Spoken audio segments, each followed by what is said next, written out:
গল্প শুরু হয় একটি ঘন জঙ্গল দিয়ে। সেখানে আমরা দেখি এক মেয়ে সাহায্যের জন্য একুল হয়ে চিৎকার করছে।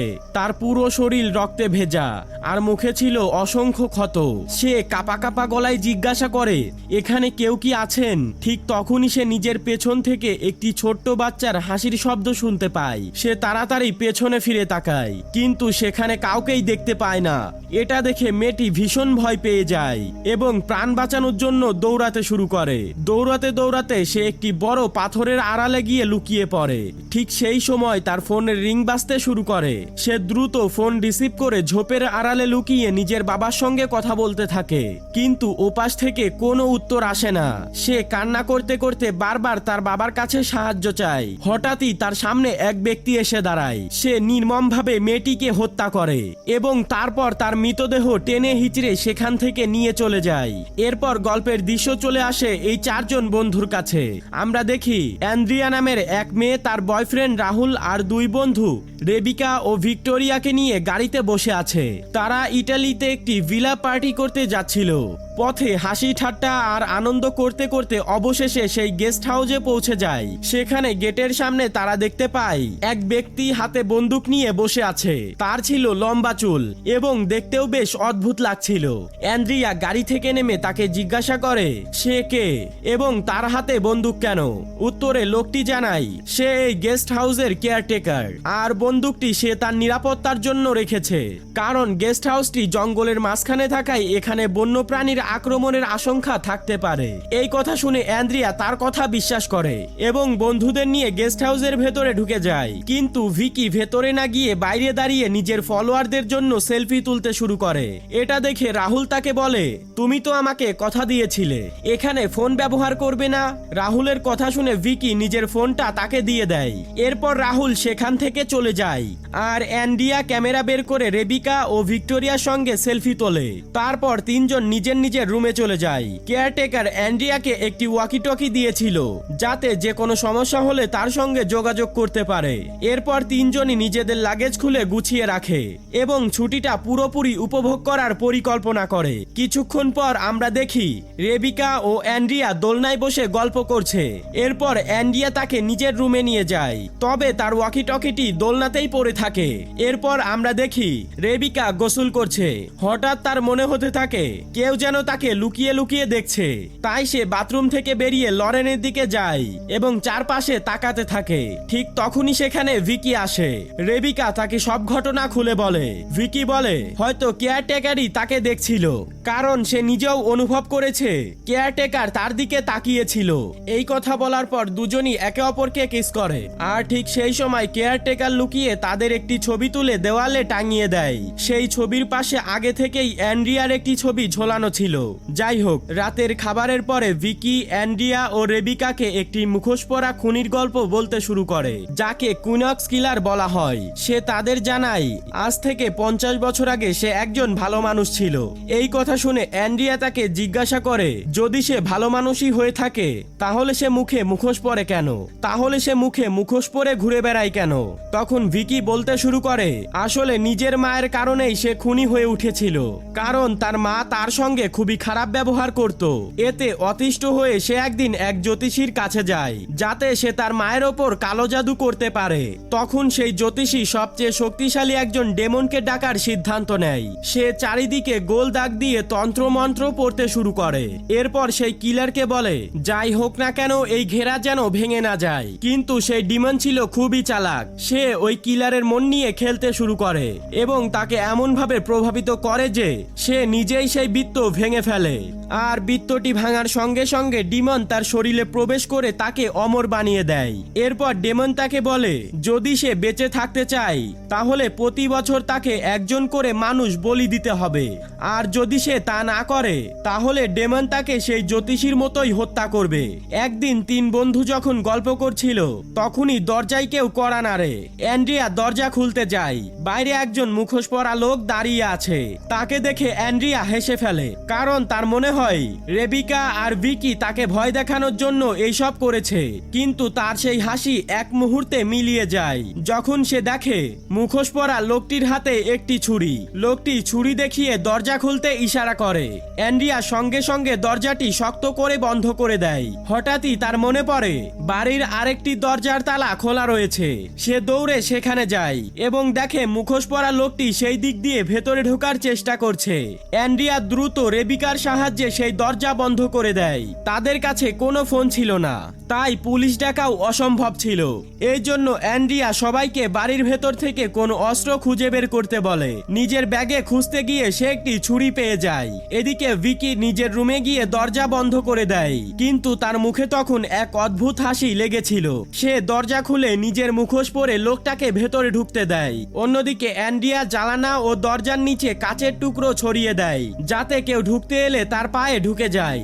এরপর রেবিকা অ্যান্ড্রিয়াকে বলে সে বাইরে পড়ে থাকা ওয়াকিটকি নিয়ে আসবে। এই কথা বলে সে দ্রুত বাইরে চলে যায়। ওয়াকিটকি তুলে নিয়ে সে আবার রুমে ফিরে আসে। এরপর অ্যান্ড্রিয়া ওয়াকিটকির মাধ্যমে কেয়ারটেকারের সঙ্গে যোগাযোগ করে। সে মুখোশ পরা লোকটির কথা জানিয়ে দ্রুত তার কাছে সাহায্য চাইতে থাকে। কিন্তু যখন সে আবার নিজেদের রুমে ফিরে আসে তখন সে দেখে সেখানে রেবিকা আর ভিকি দুজনের কেউই নেই, শুধু জানালাটি খোলা ছিল। অ্যান্ড্রিয়া ধীরে গিয়ে জানালাটি বন্ধ করে দেয় এবং নিজের প্রাণ বাঁচানোর জন্য রুমের দরজা ভেতর থেকে বন্ধ করে দেয়। ঠিক তখনই সে নিজের পেছন থেকে কারোর আওয়াজ শুনতে পায়। সে ঘুরে তাকিয়ে দেখে সেই মুখোশ পরা লোকটি ঠিক তার পেছনে দাঁড়িয়ে আছে। লোকটি তার উপর হামলা করতে এগিয়ে আসে, কিন্তু সে আঘাত করার আগেই অ্যান্ড্রিয়া নিজের হাতে থাকা ছুরি দিয়ে তাকেই হত্যা করে ফেলে। এরপর সে কাছে গিয়ে মৃতদেহটি ভালো করে দেখে এবং তখনই সে জানতে পারে লোকটির হাতে থাকা অস্ত্রটি আসলে একটি খেলনা ছিল। ঠিক সেই সময় রেবিকা, ভিকি এবং রাহুল হাতে শ্যাম্পেন নিয়ে হাসতে হাসতে ভেতরে আসে। কিন্তু ভেতরের দৃশ্য দেখে তারা সবাই নিস্তব্ধ হয়ে যায়। আসলে তারা তিনজন মিলে অ্যান্ড্রিয়াকে ভয় দেখানোর জন্য এই পুরো পরিকল্পনাটা করেছিল। আর মুখোশ পরা লোকটি কোনো আসল খুনি ছিল না, সে ছিল একজন ভাড়াটে অভিনেতা। কিন্তু এখন সে সত্যিই মারা গেছে। ভিকি জেলে যাওয়া থেকে বাঁচার জন্য মৃতদেহটি লুকিয়ে ফেলার পরামর্শ দেয়। অ্যান্ড্রিয়াও তার কথাই রাজি হয়ে যায় এবং রাহুলকে বলে কেয়ারটেকার আসার আগেই তাদের লাশটি সরিয়ে ফেলতে হবে। কিন্তু তারা জানতো না কেয়ারটেকার জানালার বাইরে দাঁড়িয়ে তাদের সব কথাই শুনে ফেলেছে। হঠাৎই সে অ্যান্ড্রিয়াকে গুলি করে। এটা দেখে ভয় পেয়ে ভিকি দৌড়ে বাইরে পালিয়ে যায়। যদিও রেবিকা তাকে থামানোর চেষ্টা করে, কিন্তু সে তার কোনো কথাই শোনে না। কেয়ারটেকার যখন ভিকিকে একা পালাতে দেখে তখন সেও তাকে গুলি করার চেষ্টা করে, তবে ভিকি কোনোভাবে বেঁচে জঙ্গলের ভেতরে পালিয়ে যায়। এদিকে রেবিকা রাহুলকে দ্রুত সেখান থেকে চলে যেতে বলে, কিন্তু রাহুল তখনও অ্যান্ড্রিয়াকে হারানোর শোকে ভেঙে পড়েছিল। ঠিক সেই সময় সেখানে মুখোশ পরা লোকটি এসে রাহুলের ওপর হামলা করার চেষ্টা করে। রেবিকা সঙ্গে সঙ্গে তার কাছে থাকা একটি অস্ত্র তুলে নিয়ে তার মাথায় আঘাত করে এবং রাহুলকে নিয়ে সেখান থেকে পালিয়ে যেতে শুরু করে। সে চারিদিকে গাড়ি খুঁজতে থাকে। ঠিক তখনই মুখোশধারী লোকটি এসে রেবিকার চুল ধরে ফেলে। এটা দেখে রাহুল তাকে বাঁচানোর জন্য মুখোশধারী লোকটার উপর ঝাঁপিয়ে পড়ে, কিন্তু লোকটি একটি ছুরি দিয়ে তাকে গুরুতর আহত করে দেয়। রেবিকাও তখন গুরুতর আহত হয়ে গিয়েছিল, তবুও সে রাহুলকে এভাবে মরতে দিতে চায়নি। তাই সাহস করে পেছন থেকে মুখোশ পরা লোকটির গলা চেপে ধরে, কিন্তু সে নিজের ছুরি দিয়ে রেবিকাকে আরো গুরুতর আহত করে দেয়। এদিকে রাহুল সবকিছুই দেখছিল। সে মুখোশধারী লোকটির মনোযোগ সরানোর জন্য তার দিকে পাথর ছুঁড়তে শুরু করে এবং তাকে নিজের দিকে আসতে বলে। লোকটি তখন রেবিকাকে ছেড়ে দিয়ে রাহুলকে মারার জন্য তার দিকে এগিয়ে আসে। এই সুযোগে রাহুল গাড়ির চাবিটি রেবিকার হাতে দিয়ে বলে গাড়ি থেকে ফোন নিয়ে পুলিশকে সবকিছুই জানাতে। এটা দেখে মুখোশধারী লোকটি প্রচন্ড রেগে গিয়ে জোরে চিৎকার করে ওঠে।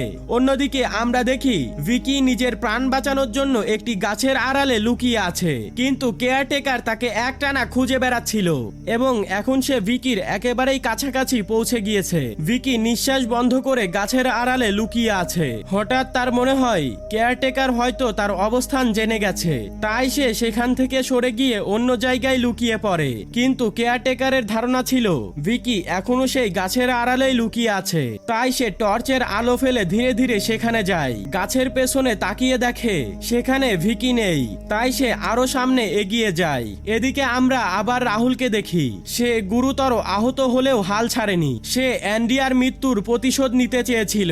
তাই সে একটি কাঠের লাঠি দিয়ে মুখোশধারী লোকটাকে আঘাত করতে থাকে এবং বলে, আমি তোমার এই জঙ্গলি মুখোশ ভেঙে ফেলবো।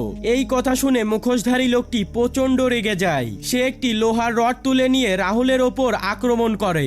রাহুল তার আঘাত এড়াতে পেছাতে থাকে, কিন্তু হঠাৎ তার পা একটি ফাঁদে আটকে যায়। এর ফলে সে আর সামনেও যেতে পারে না এবং পেছনেও ফিরতে পারে না। রাহুল যন্ত্রণায় চিৎকার করতে শুরু করে, কারণ তখন সে বুঝে গিয়েছিল হয়তো সে আর বেঁচে ফিরতে পারবে না। তার সেই চিৎকার রেবিকার কানেও পৌঁছে যায়। তাই সে সঙ্গে সঙ্গে গাড়ির চাবি নিয়ে সেই জায়গায় চলে যায়। সেখানে তাদের গাড়ি রাখা ছিল, কিন্তু সেখানে গিয়ে সে হতবাক হয়ে যায়, কারণ সেখানে আর কোনো গাড়ি ছিল না। অর্থাৎ তাদের গাড়ি সেখান থেকে উধাও হয়ে গেছে। রেবিকা ভিকিকে ডাকতে শুরু করে। ঠিক তখনই একটি ছোট্ট ছেলে তার সামনে এসে চুপ থাকার ইশারা করে, কিন্তু সে কে আর কোথা থেকেই এলো রেবিকা কিছুই বুঝতে পারে না। এদিকে ভিকি কোনোভাবে জঙ্গল থেকে বেরিয়ে গেস্ট হাউসের মূল দরজার সামনে পৌঁছে গেছে। সে গেটটি খোলার চেষ্টা করে, কিন্তু সেটি ভেতর থেকে তালা বন্ধ ছিল। ঠিক সেই সময় ভিকির চোখ পড়ে রাহুলের ওপর। রাহুল তাকে দেখে ইশারা করে। এরপর দুজন সেখান থেকে বেরিয়ে যাওয়ার জন্য অন্য একটি পরিকল্পনা করতে শুরু করে। এরই মধ্যে মুখোশধারী লোকটি রাহুলের কাছে চলে আসে। রাহুল তাকে কথায় ব্যস্ত রাখার চেষ্টা করে, যাতে ভিকির পরিকল্পনাটি সফলভাবে বাস্তবায়ন করতে পারে। এদিকে ভিকি কেয়ারটেকারের ঘরে ঢুকে প্রথমেই নিজের ক্ষত স্থানগুলো ব্যান্ডেজ করে। এরপর সে পুরো ঘরটি ভালো করে তল্লাশি করতে শুরু করে। সেখানে সে গয়নার সঙ্গে অনেক মালামাল খুঁজে পায়। পাশাপাশি দেওয়ালে তার বন্ধুদের ছবিও টাঙানো দেখতে পায়। আর পাশে দুইটি পেন্টিং ছিল, সেখানে তিনজন মানুষের ছবি আঁকা ছিল। একজন কেয়ারটেকার, দ্বিতীয়জন মুখোশধারী সেই লোক, আর দ্বিতীয়জন সেই ছোট্ট ছেলে। এসব দেখে ভিকি ভীষণ ভয় পেয়ে যায়, আর কিছুই বুঝতে পারে না আসলে এখানে কি ঘটছে। এরপর গল্পের দৃশ্য চলে যায় রেবিকার কাছে। সেই ছোট্ট ছেলেটি তাকে তাদের বাড়ির কাছে নিয়ে আসে। রেবিকা গাড়িটি পরিষ্কার করে দেখে ইঞ্জিন নষ্ট হয়ে গেছে। শুধু তাই নয়, গাড়ির ভেতরে ফোনটিও নেই। এটা দেখে সে ভীষণ হতাশ হয়ে পড়ে। ঠিক তখনই সেই ছোট্ট ছেলেটি তাদের ফোন করার জন্য একটি ল্যান্ডলাইন ফোন দেয়। রেবিকা সেটি দিয়ে পুলিশকে ফোন করার চেষ্টা করে, কিন্তু ফোনটিও কাজ করছিল না, কারণ তার লাইন কেটে দেওয়া হয়েছিল। আর এই কাজটি করেছিল সেই ছোট্ট ছেলেটি। হঠাৎ সে নিজের পকেট থেকে একটি ইনজেকশন বের করে রেবিকার উপরে হামলা শুরু করে। রেবিকাও গুরুতরভাবে আহত হয়ে যায়। তবে সে জোরে ধাক্কা মেরে ছেলেটিকে মাটিতে ফেলে দেয়, ফলে ছেলেটি অজ্ঞান হয়ে যায়। ঠিক তখনই শব্দ শুনে কেয়ারটেকার সেখানে চলে আসে। সে ছেলেটিকে মাটিতে অচেতন অবস্থায় পড়ে থাকতে দেখে ভয় পেয়ে যায় এবং তার জ্ঞান ফেরানোর চেষ্টা করতে থাকে। রেবিকা তখন তাকে জিজ্ঞাসা করে, তুমি এসব কেন করছো? তখন কেয়ারটেকার তাকে সবকিছুই খুলে বলে। সে জানায় মুখোশধারী সেই লোকটি সেই ব্যক্তি যে নিজের মায়ের ওপর কালো জাদু করার জন্য জ্যোতিষীর সাহায্য নিয়েছিল। তার শরীরের ভেতর একটি ডেমন বাস করে, আর সেই ডেমনকে শরীরের বাইরে বেরিয়ে আসা থেকে আটকাতে প্রতি বছর মানুষকে বলি দিতে হয়। যদি তা না করা হয়, তাহলে সেই ডেমন পুরো পৃথিবীতে ধ্বংসযজ্ঞ চালাবে। এখানে আমরা জানতে পারি সিনেমার শুরুতে যে মেয়েটিকে দেখানো হয়েছিল সেও এদেরই শিকার ছিল। তবে রেবিকা তার কথা বিশ্বাস করে না, বরং তার মনে হয় কেয়ারটেকার নিজের অপরাধ লুকানোর জন্য এসব বানিয়ে বলছে। তাই সে ল্যান্ডলাইন ফোন রিসিভার দিয়ে কেয়ারটেকারের মাথায় আঘাত করতে শুরু করে। সে একের পর এক আঘাত করতে থাকে যতক্ষণ না কেয়ারটেকারের মৃত্যু হয়। এরপর রেবিকা তার বন্দুকটি তুলে নেয় এবং ভিকি ও রাহুলকে বাঁচানোর উদ্দেশ্যে বেরিয়ে যায়। এদিকে আমরা দেখি মুখোশধারী লোকটি ভিকিকে ধরে ফেলেছে এবং তার গলা চেপে তাকে মারার চেষ্টা করছে। ভিকি কোনোভাবে পেছনে পড়ে থাকা বন্দুকটি চুপি চুপি তুলে নেয়, কিন্তু অসাবধানতাবশত সে নিজের হাতেই গুলি করে ফেলে। এরপর সে মুখোশধারী লোকটিকে গুলি করে মারার চেষ্টা করে, কিন্তু মুখোশধারী লোকটি ভিকিকে এক আঘাতে এই পৃথিবী থেকে চির বিদায় জানিয়ে দেয়। অন্যদিকে রেবিকা হাতে বন্দুক নিয়ে আবারও গেটের ভেতরে প্রবেশ করে। ঠিক তখনই তার চোখ পড়ে একটি গাছের পাশে রাহুল বসে আছে, আর তার পা এখনো সেই ফাঁদে আটকে আছে। রেবিকা দ্রুত ফাঁদটি খুলে তাকে মুক্ত করার চেষ্টা করে। রাহুল তাকে বলে, তোমার এখান থেকে থেকে চলে যাওয়া উচিত। তবুও রেবিকা তাকে একা এখানে ফেলে রেখে যেতে রাজি হয় না। তাই সে ফাঁদটি খোলার চেষ্টা করে, কিন্তু ফাঁদটি রাহুলের পায়ে এত গভীরভাবে বসে গিয়েছিল যে সেটি খুলতে গিয়ে তার অসহ্য যন্ত্রণা হচ্ছিল। তাই রাহুল রেবিকাকে বলে সে যেন তাকে এই অবস্থাতে রেখে ভিকিকে বাঁচাতে যায়, কারণ ভিকি কেয়ারটেকারের ঘরে আছে। এই কথা শুনে রেবিকা দ্রুত সেখানে পৌঁছে যায়, কিন্তু গিয়ে দেখে মুখোশধারী লোকটি ইতিমধ্যে ভিকিকে হত্যা করে ফেলেছে। ভিকির মৃতদেহ দেখে রেবিকা পুরোপুরি ভেঙে পড়ে। এরপর সে আবারও রাহুলকে বাঁচানোর জন্য তার কাছে ফিরে আসে, কিন্তু আবার সে রাহুলকে সেখানে দেখতে পায় না। সে চারিদিকে তাকে খুঁজতে থাকে। ঠিক তখনই তার পেছন থেকে রাহুলের চিৎকারের শব্দ ভেসে আসে। সে পেছনে ফিরে তাকিয়ে দেখে মুখোশধারী লোকটি রাহুলকেও হত্যা করেছে। এই দৃশ্য দেখে রেবিকা প্রাণ বাঁচানোর জন্য দৌড়ে পালাতে শুরু করে, কিন্তু মুখোশধারী লোকটি তাকে অজ্ঞান করে ফেলে এবং টেনে হিচড়ে নিজের সঙ্গে নিয়ে যায়। গভীর রাতে নিহত সবার মৃতদেহ সে কালো ব্যাগে ভরে বলির জন্য একটি নির্দিষ্ট জায়গায় জড়ো করে। তবে রেবিকা তখনও জীবিত। সে দ্রুত ব্যাগের ভেতর থেকে বেরিয়ে এসে একটি দেওয়ালের আড়ালে লুকিয়ে পড়ে। এরপর মুখোশধারী লোকটি প্রত্যেকের নামের জন্য একটি করে মোমবাতি জ্বালাতে শুরু করে, কিন্তু যখন সে রেবিকার নামে রাখা মোমবাতিটি জ্বালাতে যায় তখন সেটি কিছুতেই জ্বালাতে পারে না।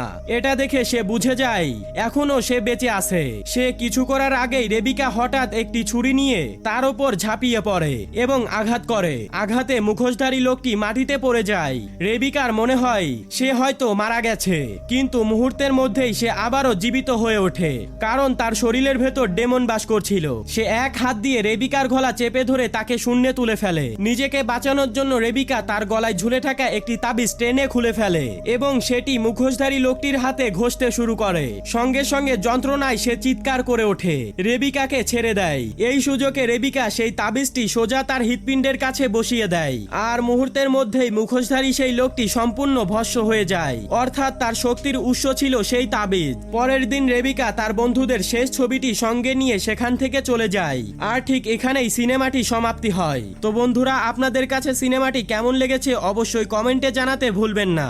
ভিডিওটা ভালো লাগলে অবশ্যই লাইক করে চ্যানেলটাকে সাবস্ক্রাইব করে রাখতে পারো। দেখা হবে আবার নতুন কোনো ভিডিওতে। ততক্ষণের জন্য বিদায়।